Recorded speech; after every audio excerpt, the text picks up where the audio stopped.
When is someone No, going to no, turn but around and say, and I get it, I don't think these players have any self-respect that they'll sit there and they'll just hang the manager out to dry again and again and again and again.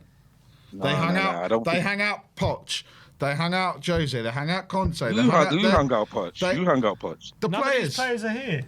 All these players, this is what I mean. We make excuses for manager after manager after manager after manager, and we're letting these players off. When is someone going to turn around and say, and I get it, we can't sack 11 players, we can only sack one person. But at what point are we then going to sit there and say the players aren't good enough? Porro, awful. I'm sorry. Yes, facts. Awful. But the Romero, problem, but also captain, the problem also lies with the club because the expectation that we had for these players was too high for it to begin with. Not even too high, but they were never capable of reaching that to begin with.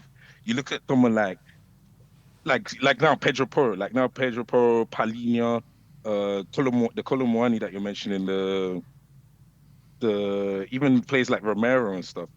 The reason why these guys are at our club is not because they're good enough for Tottenham.